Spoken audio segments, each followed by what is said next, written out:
Your entire existence was based on the decisions that a few people made over 100 years ago. And I know what you're probably thinking, this is a complete lie and this is also way too dramatic. Why is this guy holding a flashlight to his head? And I agree, this is way too much. You're probably not exactly where you want to be financially, and that's okay. There are 3 core reasons why everyone is conditioned to be poor, including you and me, and I'm gonna go over the first one right now. The education system hasn't changed since the Industrial Revolution. Like I mentioned at the beginning of this video, about 200 years ago, the world changed and the Industrial Revolution began. Factories desperately needed workers, and before the Industrial Revolution, most people were farmers, setting their own hours, working for themselves, and generally just living free, kind of the way most of us actually want to. But then the factory owners created an education system known as factory schools. They taught children how to follow orders, how to read, how to keep time, and farmers' lives drastically started to change. They had to start following orders from people they didn't even know, showing up to work on time, living a much more structured life on somebody else's terms, and just generally having a lower quality of life. The factories that they had to work in were extremely unsafe, and life really started to revolve around the factory instead of the workers. And it's really crazy to see how the education system hasn't really changed since then. Like, the world still revolves around time management, money over pretty much everything else, and then following somebody else's orders. And especially school gives you this idea that if you're not doing as well as your peers in these certain areas, then you are failing. And if you're doing well at something, then you shouldn't try something new because you could fail at that, and people are trained to avoid failure. And now we're really taught skills that keep the current factories of today's life functioning. But probably almost everything that you've learned about finances, you've either been taught from your parents or you had to learn online. Like learning how to take care of your finances, how to use credit cards correctly, how to balance a checkbook, or what assets and liabilities are. That's all taught elsewhere. While growing up, did the people surrounding you tell you that you couldn't do certain things, that you'll never be able to do that because you're not good enough, you're not tall enough, you're not smart enough, or we can't buy that thing because it's too expensive and we can't afford it? Whatever it is from you, most of us have heard something like this. These little can'ts can actually rule your life. And because of this, you start to second guess yourself. You start to fall into line. You look for a safe, secure job that's similar to most of the people around you. You try to slowly climb up that corporate ladder, always looking for a promotion, even if that means working longer hours, with the goal to hopefully be able to retire at the end of all this, as long as you don't take too much risk. This is truly not the way life is supposed to be.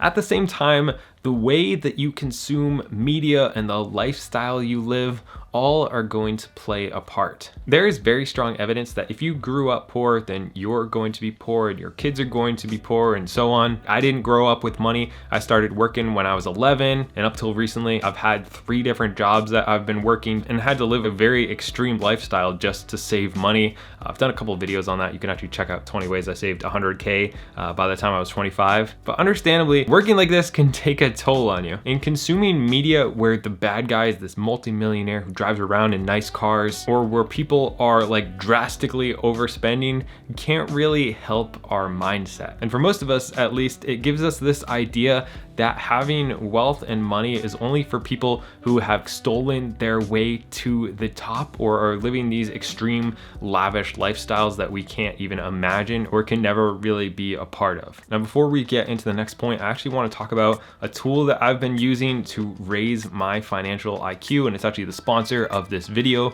Finimize. Finimize is an app that allows you to become a smarter financial investor in just 10 minutes a day, delivering you all the insights and tools you need to make smarter financial decisions. As an investor, I've been shifting from real estate to investing in the stock market, and I've been using Finimize to learn about things that I don't really know a ton about, honestly. I've been using Finimize to really try to understand what's going on with rates going up and inflation and what the central banks are doing, so I can make the best financial decisions for myself. They have world-class experts that take a bunch of research on a bunch of different topics and really break it down so that someone, even like me, can actually understand it. It's just bite-sized nuggets of really good information to help raise your financial IQ, to help you invest like a pro. They have over 1 million users, and if you guys want to check them out, you can use the link down in the description to get 7 days for free and 40% off. Become a smarter investor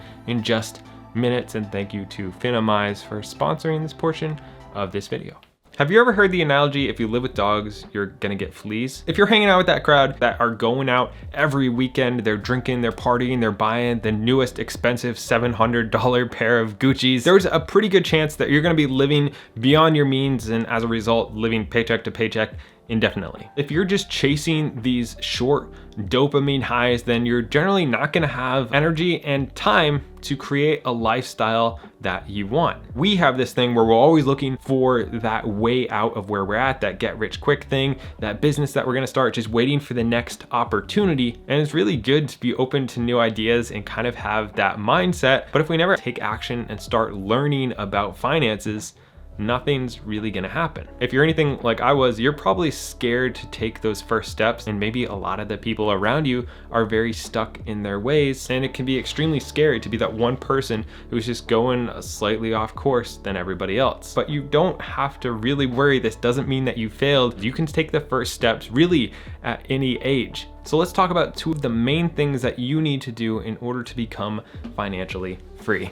Think of yourself as an aspiring athlete. Like, if you want to reach the top level and make all the money, then you need to surround yourself with the greatest people that you can and try to make a little bit of improvement every single day. By improving yourself just 1% every day, you become 37 times better at the end of the year, and that is a lot. But if you want to do this, you have to change really a lot about yourself, including how you think, the activities that you do. Start shifting the time that we're entertaining ourselves, whether it's on your phone and social media or binge watching Friends for the 11th time, and shift that over into building your financial IQ. This doesn't mean look for get rich quick schemes. This really means that if you can start to build a financial foundation by really learning some fundamentals about saving and investing and how to grow your income, that's really where financial growth comes from. When I was back working 3 jobs a couple years ago, I was driving around like 8 hours a day, and I really made this conscious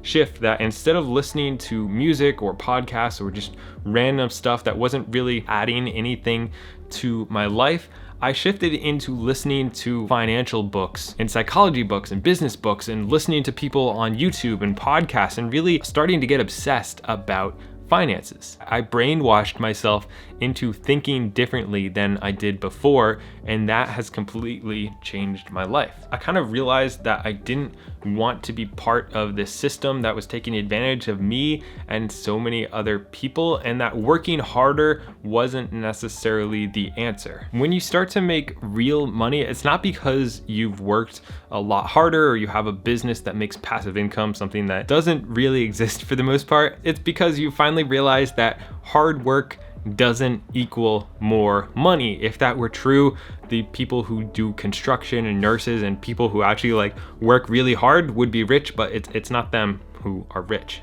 The key is really figuring out how to make money without spending an equal amount of time for it. For example, we can look at someone like Gary Vee, who has a huge knowledge of social media and a pretty big following, and he can charge anywhere from $100,000 to $200,000 just to speak at an event for maybe 1 or 2 hours. That's an insane amount of money for 1 hour. There's really no point in waiting for the perfect time or always telling people what you have going on or what you're going to do.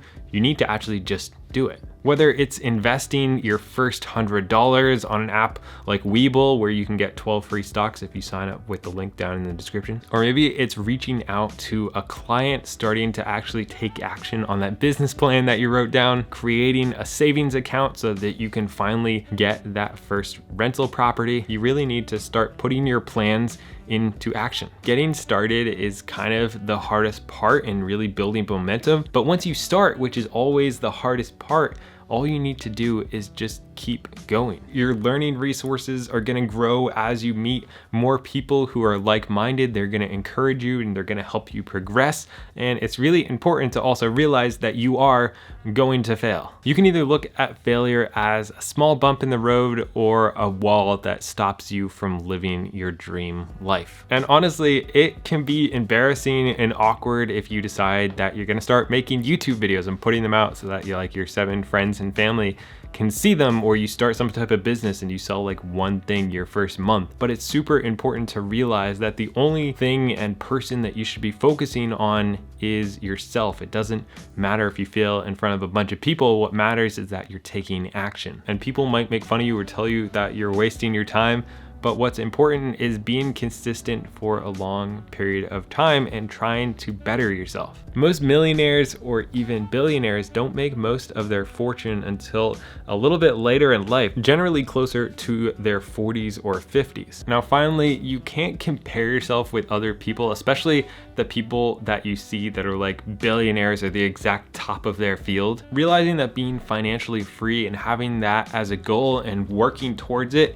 is super important, but you also have to realize that once you reach financial freedom, maybe you leave your job, you get that perfect relationship or whatever you're going for, that won't in and of itself make you happy. It is a really big stress relief and it's better to have money than not. But if you lost your friends and family and you're like at the bottom, but you have financial freedom, then kind of like, what's the point?